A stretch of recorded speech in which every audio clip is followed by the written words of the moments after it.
Welcome to the deep dive. You know, the place where we dig up the most interesting stuff for you from a whole world of information. You're here to learn things and quickly and thoroughly. And today we're going on a bit of a sonic journey, really, back into the ancient world. Yeah, it's pretty amazing stuff. Yeah, we're going to trace the echoes of, early music across continents, all starting with a really, really cool archaeological discovery. Right, right. Today we're going to be looking at a pair of Bronze Age copper cymbals that were found over in Oman. Our goal today is to understand how these instruments give us a unique window, a peek into the social and cultural connections that were around the Arabian Gulf way back in the 3rd millennium BC. Wow. Think bigger than just simple trade here. We're going deep into the shared experiences, the culture of these ancient peoples. Exactly. And to help guide us, we've got some really fascinating research, mainly from the journal Antiquity and an article called Bronze Age Cymbals from Dahwa, Indus Musical Traditions in Oman. Great stuff. So let's jump right in. What makes this cymbal discovery so intriguing to you as an archaeologist? Well, first off, you got to consider just how rare it is to find musical instruments from such a long time ago. Many ancient instruments were made from stuff that just doesn't last. Things like wood or reed. Right, they rot away. Metal instruments, now those are tougher. But even those, you don't find them in good shape, archaeologically speaking, very often. Right, right. So this discovery in Oman was big. It's significant. It really helps us understand the past. So tell us about what they actually dug up. Okay, so we've got a pair of cymbals made from a copper alloy. And they were excavated from an an-Nar culture site. It's called Dahwa in Oman. Okay. These date back to the 3rd millennium BC. Now, what makes this really special is that these are the very first well-contextualized cymbals from this early period that have been found in Oman. The an-Nar culture, by the way, that was a major Bronze Age civilization, they flourished in the region where Oman is today. This discovery, it really forces us to rethink some of the old ideas about where these instruments came from and how they developed. Yeah, it's like you're uncovering a lost piece of a puzzle, a really, really old puzzle. And Professor Khaled Douglas, he was a key researcher on this, and he said, these cymbals are the first of their kind to have been found in good archaeological contexts in Oman, and are from a particularly early context that questions some of the assumptions on their origin and development. Yeah. It really emphasizes how important this is for our understanding of the ancient world. It does, yeah. Right away, it raises a bunch of questions. Where did these symbols come from? How were they made? What did they mean to the people who used them? And the research team over at Sultan Qaboos University, they use some pretty clever methods to try and answer those questions. Okay, so let's dig into how they pieced together the story of these ancient sounds. What did they do? They used a couple of main techniques. First, they looked at the symbols really, really carefully, visually, noted their shape, their size, and any markings on them. Okay. Then, and this is the important part, they did something called isotope analysis on the copper. Okay. What this means is the copper ore, it has a unique, like a fingerprint of isotopes, right? And this lets us track down exactly where that copper came from, geologically speaking, with pretty amazing accuracy. So when they analyzed this metal, there was a bit of a surprise, wasn't there? Big time, yeah. Stylistically, the Dahwa cymbals, they look a lot like ones that were found in the Indus Valley civilization, which was around in modern-day Pakistan and northwest India at about the same time. Okay. Now, we know there were strong trade links between these regions. Right, right. People often forget how interconnected the ancient world was, all those trade routes. Exactly. So you'd naturally think, okay, these symbols must have been imported. But here's the twist. The isotope analysis showed that the copper used to make them, it actually came from Oman itself. So it wasn't a simple import, it changes the whole story, doesn't it? Completely. It tells us they were adopting and adapting musical ideas locally, not just trading for finished goods. So what does that mean, really? What's the big implication? Well, it means there was cultural contact and influence going on when it came to making cymbals between the Oman, an-Nar culture and the Indus Valley civilization. They weren't just swapping stuff, material goods. They were sharing knowledge, techniques, all related to music, and then integrating those into their own culture. Right. It really adds a whole other layer to our understanding of how these ancient cultures interacted. Absolutely. We already know they were trading because we found stuff in Arabia like ceramics and beads and metal objects that came from the Indus Valley. Right. But the symbols, they hint at a much deeper exchange. You got it. Professor Nasser Al-Jawari, who worked on the study, he said the early Bronze Age, an-Nar period, has already shown rich evidence of interregional contact. But the exact nature of these contacts is still a matter of study and debate. The symbols, they give us solid evidence that it wasn't just about, buying and selling stuff. It wasn't just about getting the best price, right? Yeah. So it seems like it wasn't just about bartering for resources, It seems like they were sharing cultural practices too, including things as basic as musical traditions. It really changes how we think about these interactions. It does, yeah. And when you think about the role music plays in human societies, it gets even more interesting. I mean, Right. think about it. Yeah. Religious ceremonies, cultural celebrations, just plain entertainment. Right. And the way music can bring people together, build a sense of community, it's powerful stuff. Yeah, absolutely. It's like music is something every culture has, no matter when or where. So how do you think this shared musical tradition played out in the Bronze Age Arabian Gulf? I mean, for the people living there, what would it have been like?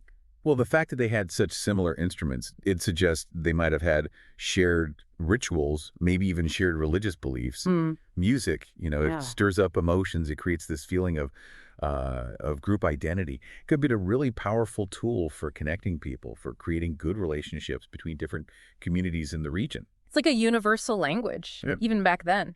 And the study itself, it says, the discovery of the Dahwa symbols encourages the view that already during the late 3rd millennium BC, music, chanting, and communal dancing set the tone for mediating contact between various communities in this region for the millennia to follow. I mean, that's a pretty vivid picture, isn't it? It is, yeah. But to really get why these symbols are so important, we got to look at where they were found, the Dahwa site itself. Okay, paint us a picture of Dahwa. What was it like back then? Dahwa was a group of, pretty sizable settlements in the north of Oman. Okay. And there's more and more archaeological evidence suggesting that Indus merchants and craftspeople, they were actually living there in the 3rd millennium BC. Wow. Now, there's this one site, Dahwa 7, we call it DH7, that's particularly interesting. Okay. In the lower part, you had the houses, the domestic structures.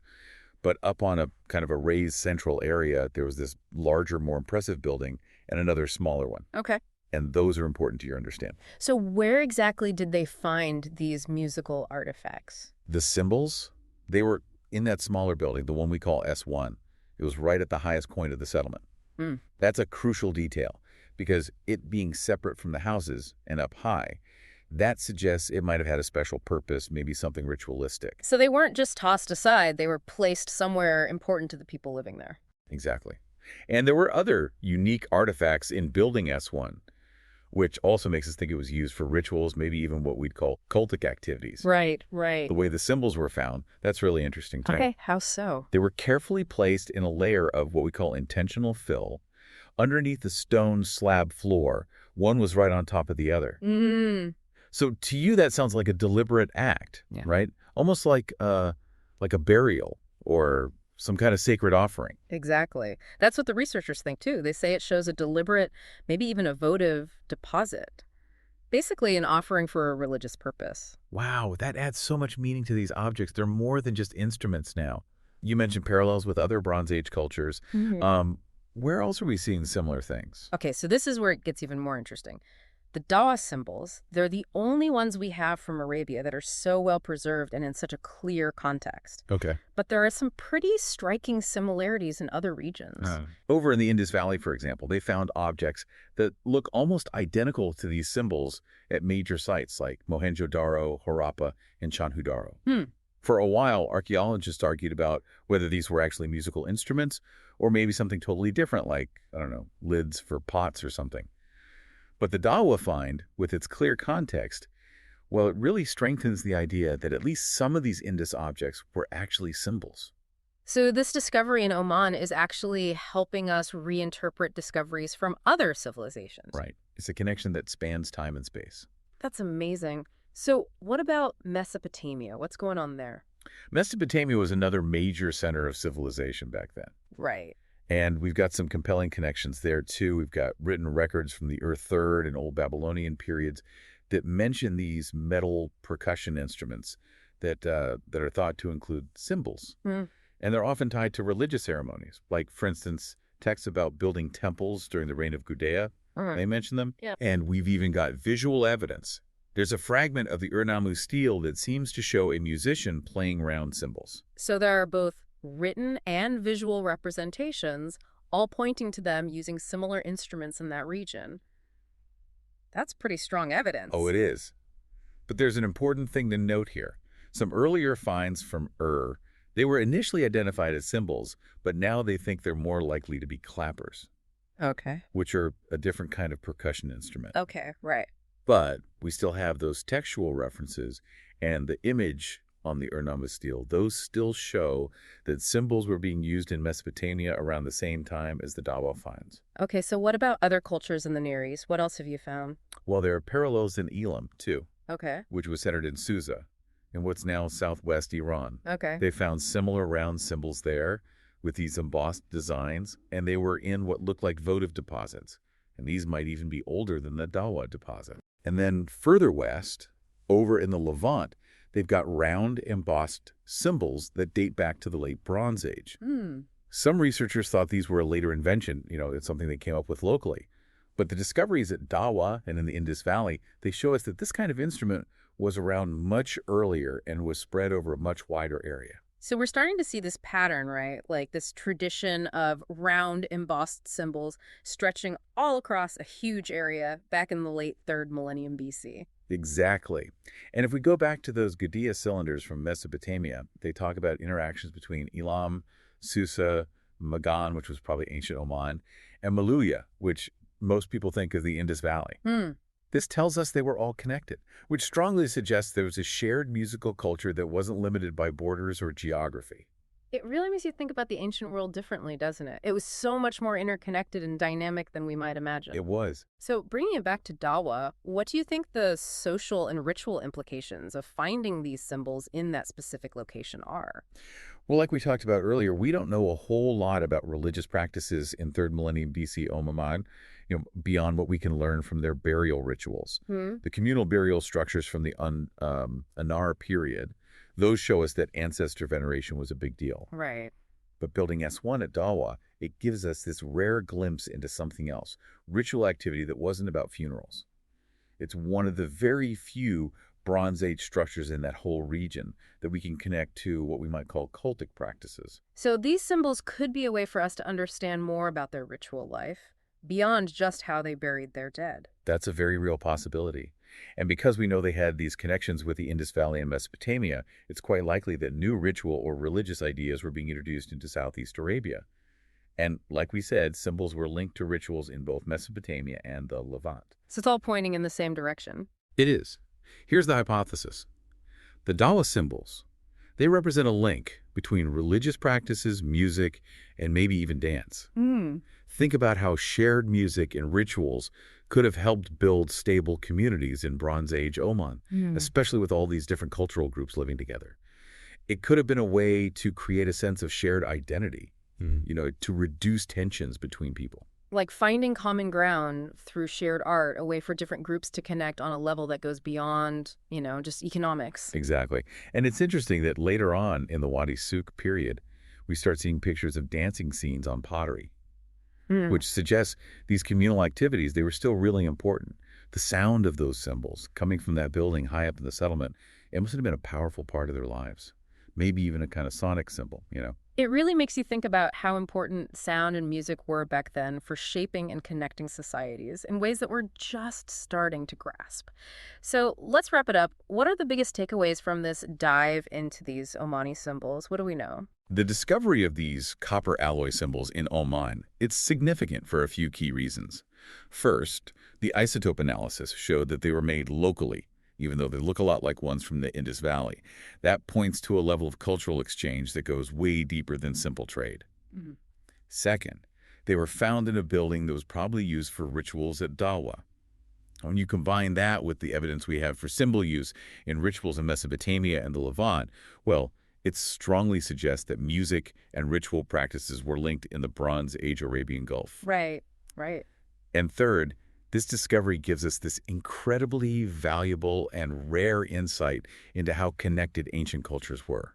It shows us that shared musical traditions could have played a crucial role in creating social cohesion between different groups. It reminds us that even these seemingly small archaeological discoveries can unlock a whole world of information about the people who lived thousands of years ago, how they lived, how they interacted, all of it. It's true.